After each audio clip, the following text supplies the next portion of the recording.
Yeah, hi everyone. I'm very glad to be here.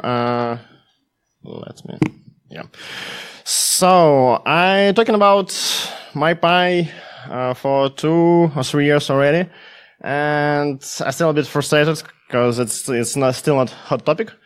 And today, first of all, this is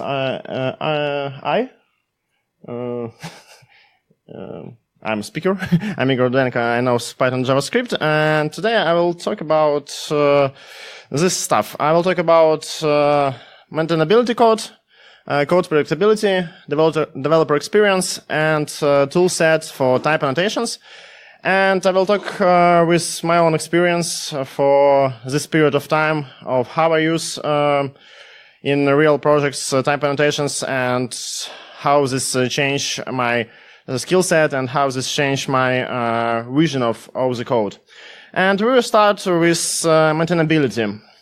It's a very interesting topic. I really like the talks by Hinek that he talks about how he makes his code maintainable, how he take a vacation for 5-6 weeks and everything works. I really like these talks, and I believe that type annotations is one tool that make your code more maintainable. Let's start with the question, what is a good code? I believe many of you somehow describe the good code, but code without type annotations is not self-documented. Code without type annotations still need to be to have documentation. Code without type annotations in many times is not very easy understandable by other teammates. Which arguments should be passed to that function? How can this class be instantiated? The code without type annotations not that easy to refactor, and the last part, the code with type annotations on my practice is not easy coverable with tests. And I start with a very simple example. So this is the very simple Python function for generate GBT token. And from first view, the function is pretty clear. Yeah, we have 3 arguments: email, expired add, and secret key. And it works, and we for sure know that the result is string, because this is a Python 3 code, so we decode the bytes to the string. But what about input? What what email is? Email is the string, or email is some other instance. What about expired add? Expired add is a datetime date, or datetime, or this is a float. Secret key is a bytes or string. Again, it's very hard to understand from this code what in which environments should it be used and how it should be used. And when we just adding the type annotations for this particular function, our code became better. Because we understand that email is a string, and we expect that the email will be the string. Expired at is a float value, and secret key is the bytes. So we just start better understanding our code by adding type annotations. The problem that many of people are afraid of adding type annotations, because that's in their mind adding the complexity to their projects. And really, the best case, they're starting new code, new project, and just add the type annotations for all the code. So that's the easiest way, but we not live in the world where we can do some easy stuff. Realistic case that we just gradually add type annotations. And even on MyPy documentation, they ask you to gradually add type annotations. So we just need to find out the core place of our code base and start adding type annotations there. We don't need to cover all the code with type annotations. We just need to find out the cornerstone of our project and adding type annotations there. And just after that, just adding type annotations for other parts of our code. I have a very simple example. I had a project, my pet project, only 2,000 lines of code, and I decided to add type annotations. So the most interesting part here is this stat, that I not only add new type annotations, but I also delete unnecessary code after the type annotations, because I understand, I just look into the code and understand that many codes are already dead. They already obsolete, and I don't need this code. So I'm not only adding the type, when I start adding the type annotations to the project, I not only adding complexity, but I also adding its maintainability to the project. And here I also want to show you that right now we can adding the type annotations not only for the projects but for the libraries. Hail to the PEP 561. We right now just need to have the pytyped file in any project, in any library that's published to PyPy, and afterwards MyPy understands that this library should be used to check the type annotations. So if your Python library has a py.typed file in any package that's provided by your library, MyPy and other type checkers will understand that your code is type annotated and will use this your type annotations provided. And here the last part. Many afraid of adding type annotations to their projects because many of the code still will not be type annotated. For that reason or another reason, because many people using many shared code in this nature of Python, because we're using many external libraries. But here, where typeshed and other libraries like MyPy Django, SQL Alchemy, MyPy are worth looking for. So the typeshed is an official Python library that contains the stubs for standard libraries. So we can ensure that many standard libraries features are already covered with type annotations. So then type checkers can check properly code that's used by from standard library. And many popular Python libraries also type annotated, like Request, Jinja, and others. For some time, the SQL Alchemy also was at typeshed, but it was completely incomplete coverage, and it makes more problems. So people from Python code developers decided to strip SQL Alchemy stubs from typeshed, and Dropbox guys just started the project that named SQL Alchemy MyPy that added stubs for SQL Alchemy. And there are not official yet projects that adding the type annotations for Django, so you can use type annotations in your Django projects. So, with adding, showing very simple example, but with adding the type annotations for your project became more maintainable. Second, I want to talk about predictability. So, before type annotations, we trust all the data. We trust our settings, because our settings are completely truth. We know that our settings contains only valid data. In most cases, we trust our request or response data, and we trust how we work with database with proxies. So we just know that Django model, SQL Alchemy Aurora model, or any other model they provide get attribute, and we can get any attribute, and we trust that at that moment the data is there. And that's not the true. So again, very simple example. We adding the new project. This IOHTTP code. So we adding new project. We validating data. So we ensure that right here in data we have in valid data we have valid data. But here at this line we make a typo. We using not the name k from valid data dictionary, but we using the num. And that's the real story. We all can make typos. That's not the problem with typos. The problem that we need to have a tool that can say that this is a typo. Hey, we check this line. This is a typo. We can get the key errors and runtime. We can get the attribute errors in runtime. That's a completely real situation with our code. And that enforces us to adding more and more tests for our code. So we just spending a lot of time for adding tests for our code. And that's good from one side. From other side, let's start from the data.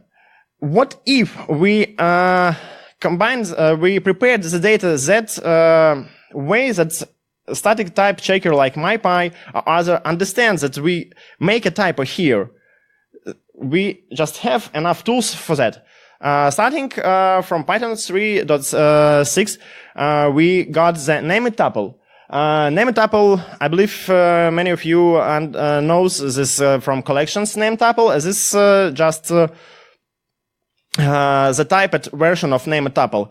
So it validates at project function. We said that we got any string keys and any string values, and we return the add project struct. And then when we can make a typo, the MyPy or other type checker said, no, this is a typo. Your code is not valid to run in production. If you don't want to use the NamedTuple, if you still want to use dicts, what if you just need to use typed instead of simple wildcard dicts?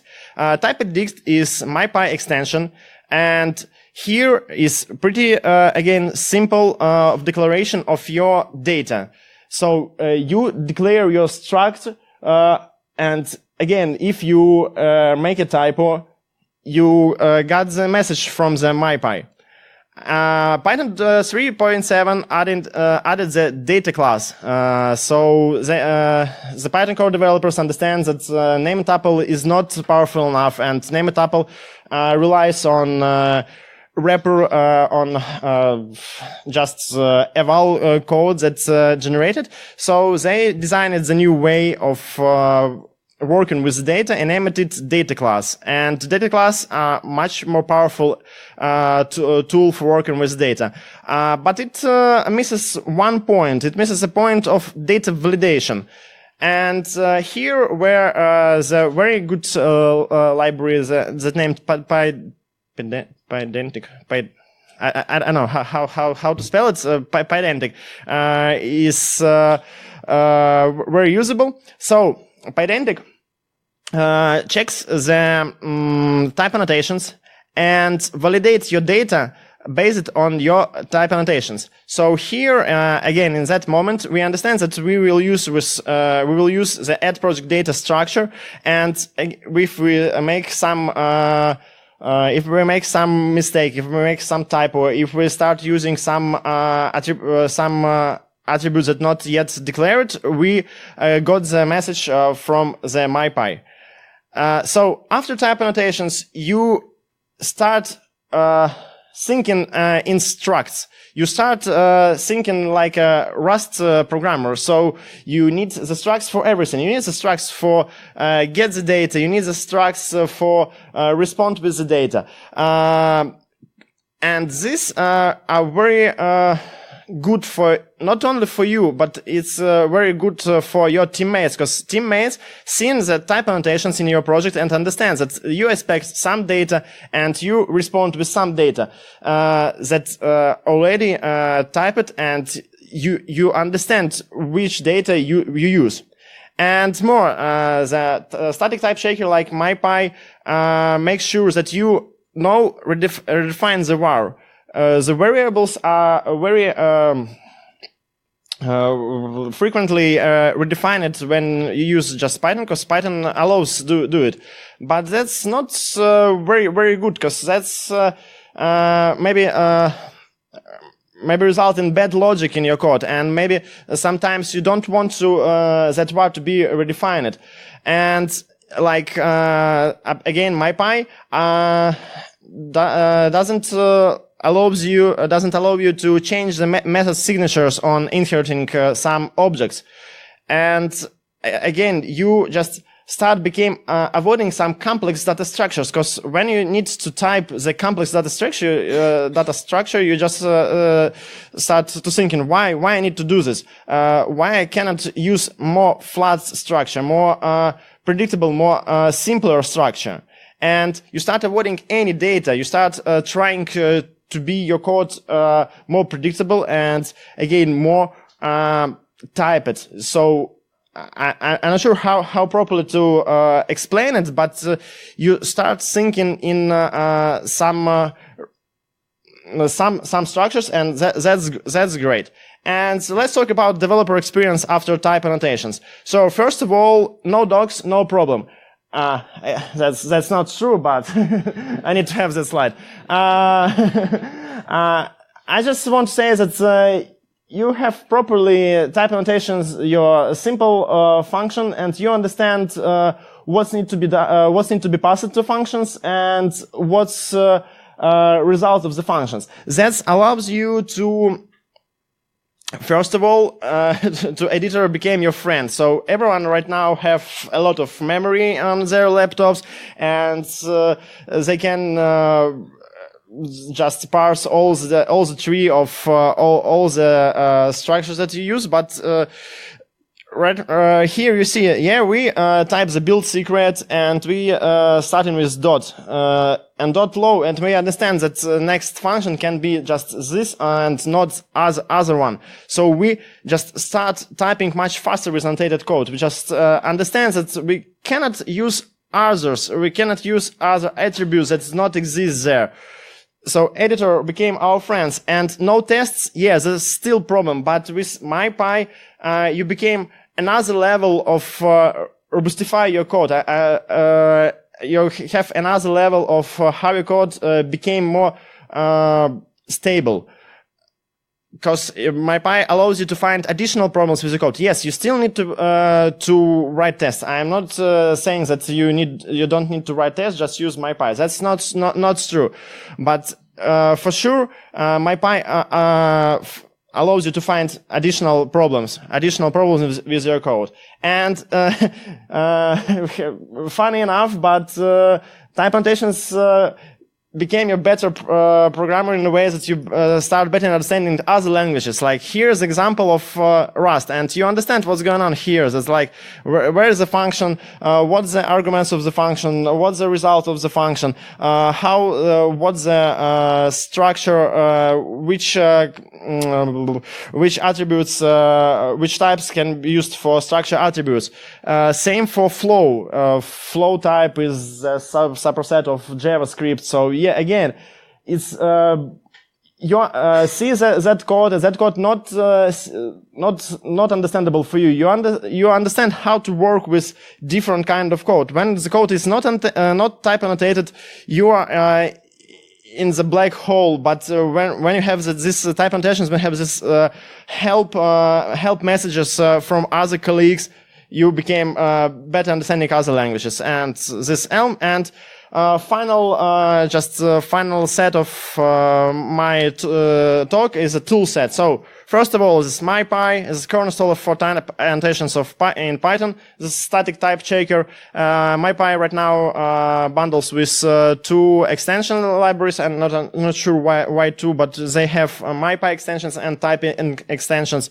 For example, in typing we got the final in the latest MyPy version, so we can set that the variable cannot be changed at all. And then we have the Pyre. Pyre is if you need the faster type checker, the guys from Facebook written the type checker for Python at OCaml. I still want to try it on a real project, but guys at Facebook is really happy with the performance of Pyre. Then we have the monkey type and pyAnnotate. That's two tools that allows you to gather the information about your code in runtime. For example, when you run your tests and you get the stubs for your code. So if you have very large code base, maybe it's worth to check these two projects to make your life better. Then again, we have a pydantic tool. I'm not sure, sorry.